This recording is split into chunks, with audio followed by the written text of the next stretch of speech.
Google vient encore de tuer ton service préféré. Mais qu'est-ce que tu vas faire sérieusement? Leur message est clair, des centaines de millions de personnes utilisent leurs produits tous les jours. Et pourquoi pas? C'est ultra pratique, souvent gratuit, enfin en apparence. Mais justement, est-ce vraiment pratique de dépendre de services qui disparaissent du jour au lendemain? Et gratuit, ça veut pas dire sans contrepartie. Ils surveillent absolument tout ce que tu fais pour entraîner leurs algos d'intelligence artificielle et surtout pour revendre tes données à des annonceurs. C'est littéralement intégré dans le navigateur web le plus utilisé au monde. Pas étonnant que tu aies l'impression d'être prisonnier de l'écosystème Google. Comment tu quittes la 4e plus grosse boîte tech de la planète alors qu'elle est partout? C'est pas évident, mais c'est possible. Et c'est justement ce qu'on va te montrer dans cette vidéo Dégooglise ta vie. Et au passage, un petit mot sur mon partenaire Michel, expert en cybersécurité depuis plus de 10 ans. Il vient de sortir un cours pour apprendre à protéger tes données personnelles et à naviguer anonymement. Peu importe ton âge ou diplôme, je te mets ça en description. Contrairement à Google, la plupart des alternatives qu'on a dénichées ont de vraies politiques de confidentialité solides et utilisent le chiffrement de bout en bout. Parce qu'au fond, même si la vie privée n'est pas ta motivation principale pour te dégoogliser, autant en profiter pour réduire au maximum les infos perso que tu balances à des courtiers en données, qui vont les revendre à tout le monde, des compagnies d'assurance jusqu'au gouvernement. On commence avec le produit que tu es sûrement en train d'utiliser là tout de suite, Google Chrome. Heureusement, il y a des alternatives, et je parle pas seulement de Firefox, même si c'est clairement un bon choix. Il est devenu vraiment rapide avec les dernières mises à jour, et c'est l'un des derniers navigateurs qui ne repose pas sur Chromium, donc pas sur Google. Et ça, c'est important, parce que les navigateurs basés sur Chromium passent au nouveau standard manifeste V3, qui limite fortement certains types d'extensions, sous prétexte de sécurité. Les bloqueurs de pub, par exemple, risquent d'en prendre un coup. Firefox, lui, et ses dérivés axés sur la vie privée comme Tor Browser ou Mulvad Browser n'ont aucune intention d'abandonner Manifest V2 pour le moment. Donc si tu veux un navigateur rapide et respectueux de ta vie privée, tu as de vraies options. Il existe quand même quelques alternatives basées sur Chromium qui valent le détour. Par exemple, Brave continue de supporter les extensions Manifest V2. Il a un bloqueur de contenu intégré et plein d'autres fonctionnalités sympas. Bon, il y a aussi un peu de délire Web 3.0 avec des pubs que tu peux regarder pour gagner des tokens crypto. Perso, je désactiverai ça direct, mais ça dépend des goûts. Par contre, un truc que tu peux laisser activer sans souci, c'est leur système de synchronisation qui est chiffré de bout en bout. Donc c'est utilisé seulement sur tes appareils, personne d'autre n'y a accès. Si tu veux quelque chose de plus classique, une Google Chromium fait exactement ce que son nom promet. Une version de Chromium nettoyée de tout ce qui est lié à Google, y compris le Chrome Web Store. Heureusement, il y a un réglage qui simplifie l'installation d'extensions et même une extension qui te permet d'utiliser quand même le Web Store normalement. Sauf que cette fois, c'est toi qui choisis quand les extensions se mettent à jour. Une Google Chromium a aussi quelques fonctionnalités en plus, comme une résistance au fingerprinting pour éviter d'être suivi à la trace et des options avancées pour personnaliser le comportement du navigateur. Bon, son anti-tracking n'est pas aussi puissant que celui de Brave, mais c'est un projet communautaire sans lien avec aucune entreprise, ce qui peut clairement être un gros plus pour toi. Et évidemment, il y a plein d'autres navigateurs là dehors, chacun avec ses propres particularités. On n'a pas le temps de tous les voir ici, mais ce que je te conseille, c'est d'en tester quelques-uns toi-même avant de faire le grand saut. Parce que oui, changer de navigateur, ça peut être un peu galère au début. Par exemple, Firefox peut importer ton historique, tes données de remplissage automatique et tes favoris, ce qui te fait déjà une bonne partie du boulot. Par contre, il ne peut pas copier directement ton profil Chrome, donc tu vas devoir réinstaller manuellement tes extensions préférées. À partir de là, tu peux simplement ouvrir les deux navigateurs côte à côte et ajuster tes paramètres à la main, ou alors essayer de trouver une option pour exporter tes réglages dans un fichier, puis les importer dans ton nouveau navigateur. Tu devras te reconnecter à certains sites, mais normalement, tes extensions, favoris historiques et tout le reste devraient suivre sans problème. Il reste quand même un petit souci. Ton nouveau navigateur utilise sûrement encore Google par défaut pour la tâche que tu fais le plus souvent, les recherches. Le service le plus ancien et le plus connu de Google est devenu ironiquement l'un de leurs moins bons aujourd'hui. Mais on s'y accroche parce que qui d'autre utiliser quand tu as besoin de googler quelque chose? Eh bien, il existe des alternatives. Les plus gros concurrents, ce sont Bing et Yahoo. Mais bon, c'est un peu comme dire j'arrête les plats industriels pour manger plus sain et finir par acheter les hamburgers du coin. Heureusement, il y a plein de moteurs de recherche moins connus qui font très bien le taf. Certains utilisent même les résultats des gros index comme Google ou Bing. Donc si tout ce que tu veux, c'est faire des recherches sans passer par Google, tu peux essayer Startpage ou Ecosia. ils disent anonymiser ton historique de recherche et ne pas créer de profil basé sur ton utilisation.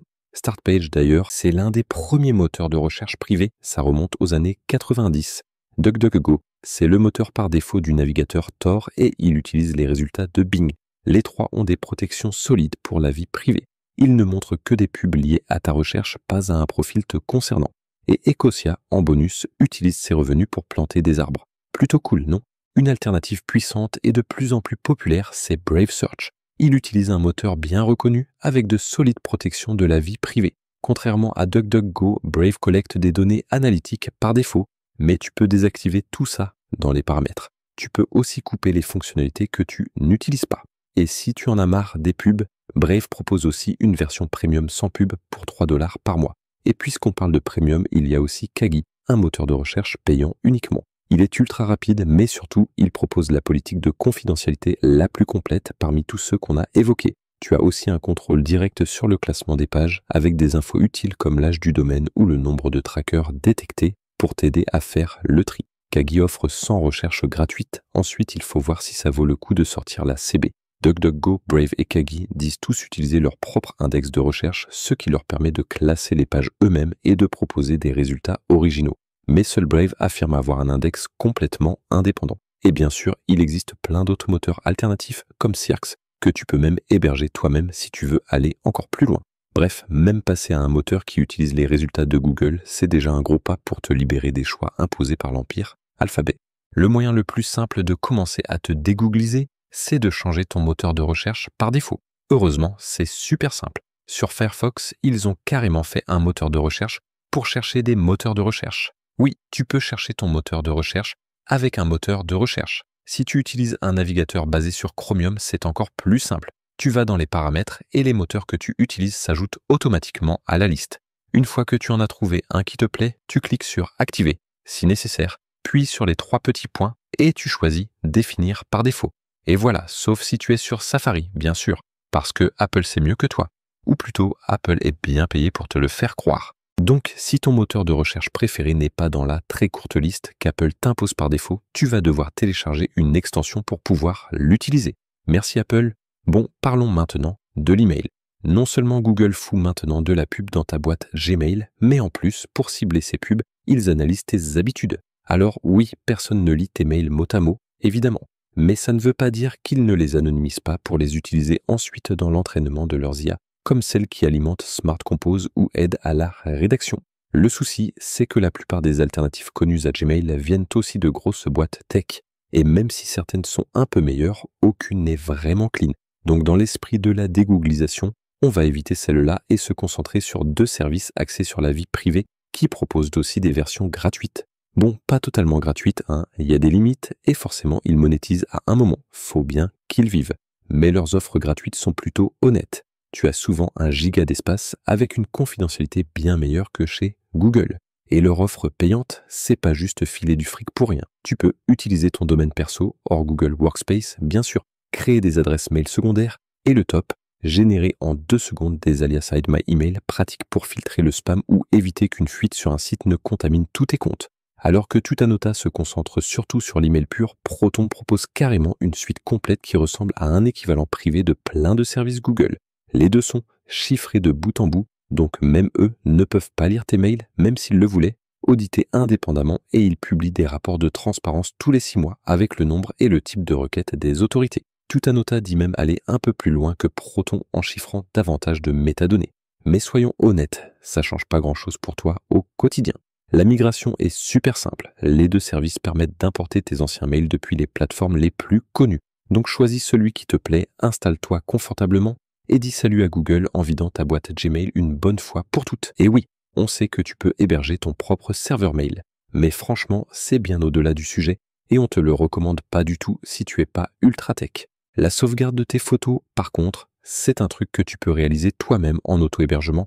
Et soyons honnêtes, aujourd'hui, c'est une énorme partie de notre vie numérique. Beaucoup de gens sont accros à Google Photos et on comprend pourquoi. C'est multiplateforme contrairement à iCloud. Tu peux partager facilement, rechercher des photos et même créer des petits diaporamas sympas automatiquement. Mais attends 2 secondes, comment ils font ça? À moins qu'ils ne sachent à quoi tu ressembles, où tu vas et avec qui tu passes du temps. Contrairement au navigateur ou au mail, il n'y a pas des tonnes d'alternatives dans le monde de la sauvegarde photo. Mais deux noms sortent vraiment du lot, car ils sont open source et auto-hébergeables. Ant, c'est celui qui a un service cloud plus cher sans version gratuite. Par contre, il propose une reconnaissance faciale locale et sécurisée. Les données ne quittent jamais ton appareil. Une catégorisation par IA, une intégration avec les cartes. Bref, sur le papier, ça se rapproche pas mal de Google Photos.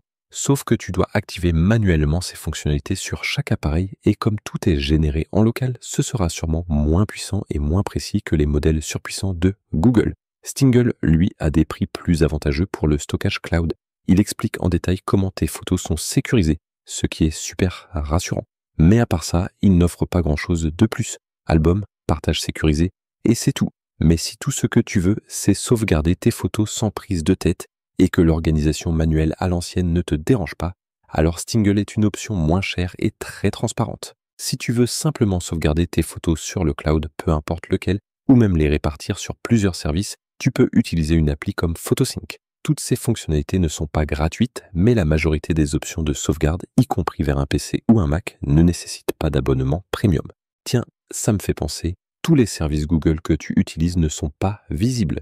Certains sont carrément invisibles et pourtant ils peuvent quand même te traquer. Par exemple, il y a le DNS, c'est ce que ton appareil utilise pour transformer une adresse comme lttstore.com en adresse IP. Et souvent, le DNS que tu utilises est celui de Google sans que tu t'en rendes compte. Même si tu utilises celui fourni par ton fournisseur d'accès Internet, il est possible qu'ils utilisent quand même Google en amont. Donc c'est pas du tout évident à éviter. Heureusement, il existe des alternatives gratuites dont plusieurs promettent de ne rien enregistrer du tout sur tes requêtes. Parmi les meilleurs, Quad9, NextDNS.